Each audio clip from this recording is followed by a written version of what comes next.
Today's show is sponsored by Kyrios Consulting. That is Kyrios with a Y, Kyrios. Real estate investing can be intimidating. That's why you don't do it alone.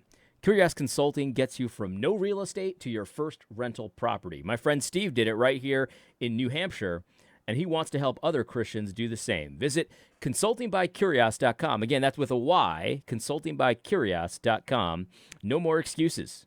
The world needs more Christians with passive income, not more passive Christians. Make it happen. The link is in the description. All right. Well, welcome back to the channel. I know it's been a while. I haven't been doing a lot of videos lately, but it has been quite a busy time. So it's a little bit of a mix of everything. Like I said in the last episode, work has gotten a little bit busier. And also I had Little League, which finally ended, so, that's good. I enjoy Little League quite a bit, but it definitely throws off the schedule for a month or two, so that's good. And also I've been out fishing, and, I've had a pretty exciting time lately. I got this fish that you see on the screen here. This is the biggest freshwater fish I've ever caught. It is a 7-pound northern pike. And I found a little spot on this pond that I fish quite a bit because it's close. It's not the greatest pond in the world, but it's close, and it has pike. And so I've caught pike here before, but 7 pounds is my biggest by far. It bested the most recent personal best at 5, which was last year. I caught another one the same day that was 5 pounds, so I found a little spot here. I've been back the last 2 days in the morning. It's been really hot, and both days I struck out, so I'm kind of paying for it, getting the personal best. Now things got to even out, you know what I mean? Sometimes things are good, sometimes things are bad, but, it's always good to be out fishing. I've had a few incidents of lines breaking and stuff like that, which happens with pike, of course, because they're very, very strong. But it's been a lot of fun, and so that's been great. I also lost some bass, some big bass, as well that shook the hook. So it's just been a real exciting time, and so it's been fun. That being said, let's jump into it today. The last episode I did was before the SBC voted down the old law amendment. And, of course, all the liberals are taking their victory lap, and the liberal media, of course, the liberal media is going to spin it whatever way they want, but they understand what time it is, right? I mean, they took this to mean that the SBC is okay with female pastors, and of course the liberal the conservative liberals say, no, that's not it. We just don't need the law amendment. But at the end of the day, it really is it. I think the liberal media, though they lie and though they spin, I think they hit the nail on the head. They get what this is. This is the SBC saying, "No, we're not going to do much about it. Yeah, we don't agree with women pastors, but we're not going to do much about it. You know what I mean? We're not going to take a strong stance." I mean, that's just a really disappointing thing. Now, I was not surprised by this. I know that a lot of my friends were feeling real confident, and I think they're understandably so. They were really confident because of what happened last year, and there was a ton of people that wanted this, and they felt like they had a lot of momentum. They had put a lot of effort into it, and they came up short. They didn't come up too much short, but they came up short. And I was not surprised, but I totally understand if you were. I'm not saying that you're not smart or not a good prognosticator or things like that. But the thing is, the reason I was not surprised is because I've gotten used to disappointment. I've gotten used to it, you know what I mean? But I wanted to take, I'm glad I didn't do a video right away. Yeah, and this is not why I didn't do it, but I did want to take some time to think this through, because it's not good to be used to disappointment. You know what I mean? That's a sign of, it's low key. It's a little bit of despair. But it's also a sign of just being, kind of beaten down over the years, beaten into submission, and just kind of expecting things to not go your way. It's not good. It's definitely not good, and that's a character flaw in me. And I don't think that it's completely unrelated. This is going to sound stupid to you, but I don't think it's completely unrelated to the sports teams that I follow. As you know, I follow the New York Mets and the New York Jets. and the New York Rangers. I follow these teams, and the Rangers are perennially really good, but they typically fall short of the Stanley Cup, which again happened this year.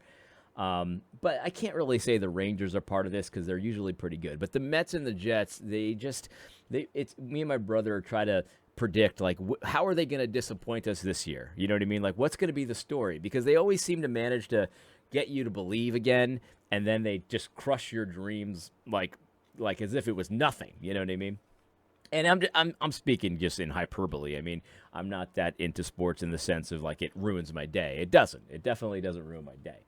But the teams have just been so historically and ridiculously disappointing over the years that you just kind of expect it. And when things don't happen that way, and when things happen in a good way, you're surprised by it. But you're always waiting for the other shoe to drop. That's the life of a Mets and a Jets fan. You're always waiting for the other shoe to drop. And I have lots of theories as to why this is the case, and what happens, and how the media is involved in all of this. But it is a very interesting life, and so I've kind of when I've been disappointed quite a bit, it is difficult for me to see a way out. You know what I mean? And that's not a good thing. That's a character flaw. That's for sure. I'm a pretty optimistic guy, when it comes to like my own personal life, when it comes to things that I'm doing. But when it comes to external things like the Mets, I mean, I have no impact on how the Mets do. The SBC, I have zero impact on how the SBC does. I'm not in the SBC. When it comes to stuff like that, I have low expectations. I'm very easily disappointed. But, I was thinking that I'm very grateful and glad for people that aren't like that. People that have a lot of positivity, people that feel like that they can get it done at any point. You know what I mean? And I think that, I don't know William Wolf personally, well, at least too closely. I mean, I've met him. But he certainly strikes me as one of those kind of guys that's very optimistic about things. That, yeah, he has a part in them, but ultimately he's got to rely on the vote. He's got to rely on external factors. I really respect that.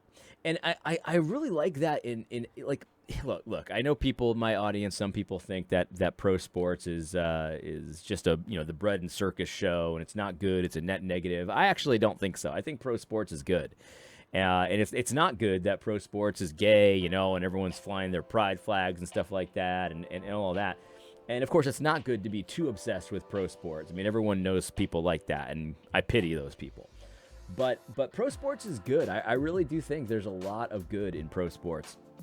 And one of the things about many professionals is that they are very optimistic. They have a lot of positivity, and it's something that they've kind of developed and learned over time. You know what I mean? They've slumped, they've done well, and they've come out of slumps, and things like that. And they really do trust the process. They trust the process, and they've worked through difficulties and challenges and stuff like that. But they keep going, and they always feel like they're right at that precipice where things are going to turn around. I admire that in people. You know what I mean? And there's a lot of professional athletes that have that. And on the Mets, there's a guy named Brandon Nimmo who's a believer. So, he's a good guy. And Brandon Nimmo, he's recently come out of a slump, and they asked him about it, and just the way he talked about the slump and how he worked on really hard on certain things, and you couldn't really see it in the results, but he could feel it. That it was getting better over time, and then eventually he came out of this slump, and now he's just hitting RBIs like it's his job, which it is his job. And I like that. I really do like that. And so, I admire that in people, and I've worked over time to feel that to get some of that for myself. And like I said, I mean, in my personal life, I'm a pretty positive person. And I've been through slumps myself, business wise and just in general in life. I've been through slumps, and I know that certain things that you can do, there's certain things that you can control, but there's certain things that you can't control. But, if you're going to come out of a slump and you've had a lot of bad luck and stuff like that, the worst thing you can do is to be like, well, it's totally out of my control. It's not. It's not totally out of your control. There are certain things that happen to you that are out of your control, but your piece of it is in your control. And so you can put in your effort 100% every single day and do what you need to do. And eventually, there's a good chance that the external factors that are at play are going to start dropping. They're going to start falling, and it's going to go your way and stuff like that. So I guess, what I'm trying to say is, I'm sorry for rambling, but what I'm trying to say is, if you're in the SBC and you're discouraged and you're contemplating leaving and stuff like that, I totally get it. I totally understand, because there's more than one way to skin this cat, right? But I think that the effort that people like William Wolf and that Baptist Leadership Center or whatever it is, they're doing real good work, and it is worth getting behind. And I think a lot of these guys say, look, you can't just retreat every single time the liberals, make their moves and take control and stuff like that. This is winnable, and we can win it, and we just need to be more dedicated to it than the liberals. I agree. And so I'm not going to get mad at people if they want to leave the SBC. But I do think that there are plans and there are ways to move forward in the SBC. And I think that, and I've started to see some of this too, people intentionally joining the SBC to help the effort, to help the fundamentalists and the conservatives to move the ball forward and to eventually take over the SBC. See, that's something that is amazing, because that's totally in our control. You can just join the SBC intentionally, and to cooperate and to change the direction. You can do that. And I've started to hear rumbles of conservative and fundamentalist churches doing just that, because they see the value in the SBC. They see why the SBC is a target of the liberals, why people are trying to subvert the SBC, because it's important. It's not the most important thing, but it is important. And so I guess that's what I'm trying to say to today. Like, consider what you need to do, and some of it is out of your control. Of course, we all get that. We all understand that. Every athlete knows that. There's a little bit of luck involved in every sport. You know what I mean? In every sport, especially baseball, there's a little bit of luck involved. You could hit the ball really hard right at somebody, and you could do that over and over and over again, and you're not going to get a hit. You're out because you hit it right at them. But you're doing the right things. You're hitting the ball hard. You're swinging. You're not missing. You're working through your at bats the right way. There's a little bit of luck involved. There's just no question about it. But and of course, I don't really believe in luck. I'm just saying that colloquially. Bleh. But God's going to do His part. He always does. God always does what He's going to do. What you have control over is not what God does, but what you do. And in the SBC, that is something that, if you're conservative and you're frustrated, that you need to keep in mind. Like, are you doing the things that you need to do in order to move the ball forward?